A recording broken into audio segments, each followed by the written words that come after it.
আমেরিকার 50তম স্টেট। 1959 সালে এটা আমেরিকার অধীনস্থ হয়।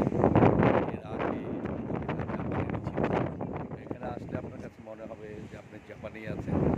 তার কারণ এখানে সর্বত্র জাপানি লোকের বসবাস, হোটেল বলেন, ব্যবসা বলেন, গাড়ির ড্রাইভার বলেন, সবই হচ্ছে জাপানি।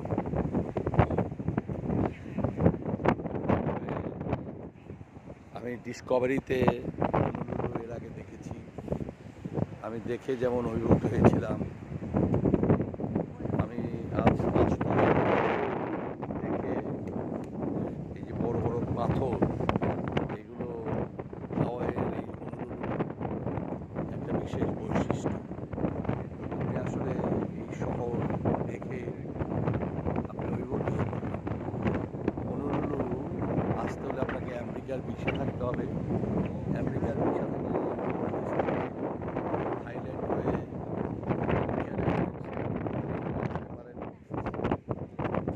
কোরিয়া থেকে এখানে আসতে প্রায় 8 ঘন্টার সময়, আর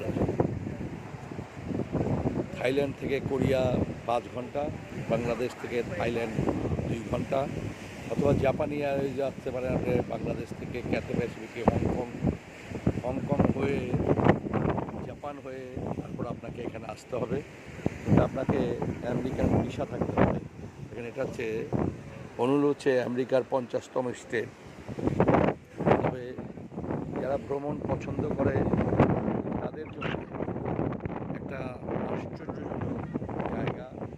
আমি সারা পৃথিবী ভ্রমণ করেছি, তো স্বাভাবিকভাবে আমি এর সৌন্দর্য দেখে সত্যি আমার ভাষা নাই। আমি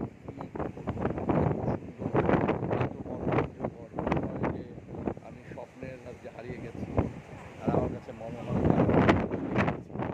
যা দেখলাম আমার কল্পনাকেও হার মানায়। এত সুন্দর, এত মনোমুগ্ধকর, সুযোগ থাকে তাহলে আমেরিকার মূল ভূখণ্ড থেকে অনেক দূরে, এটা সান ফ্রান্সিসকো, ক্যালিফোর্নিয়া, তার পাশে, তাও সেখান থেকে 6-7 ঘন্টা ফ্লাইটে লাগবে। জাপান থেকেও 6-7 ঘন্টা লাগবে, কোরিয়ার থেকে 8 ঘন্টা। এইভাবে আপনি এখানে আসতে পারেন। কিন্তু পৃথিবীর এক অপার বিস্ময় হচ্ছে এই হাওয়াই দ্বীপপুঞ্জ, এর রাজধানী হনুলুলু।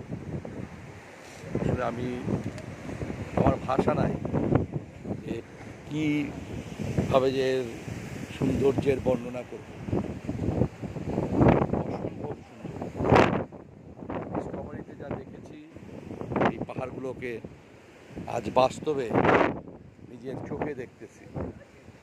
আসলে চোখকেও বিশ্বাস করা যায় না যে পরম করুণাময় আল্লাহ আমাকে এই সৌন্দর্য দেখালো। আর এখানে আসলে যেহেতু আমি টোর বাসে এসেছি, সময় হচ্ছে 10-12 মিনিট করে, এর মধ্যে আমাকে যদি চতুর্দিকে সমুদ্র এবং 5-6টি আইল্যান্ড নিয়ে এই হাওয়াই, তবে এক জায়গা থেকে আরেক জায়গায় যেতে হবে, প্লেনে যেতে হবে, ক্রুজে যেতে হলে অনেক আগের থেকে আপনাকে আমেরিকা হয়ে তারপর যেতে হবে। এই হচ্ছে ব্যাপার। কিন্তু সব কিছু খুব এক্সপেন্সিভ এখানে, সব কিছু খুব এক্সপেন্সিভ। ক্রেডিট কার্ড থাকতে হবে এবং ক্যাশ ডলারও থাকতে হবে। তবে টিকিট যাই কাটবে হবে ক্রেডিট কার্ডে কাটতে হবে।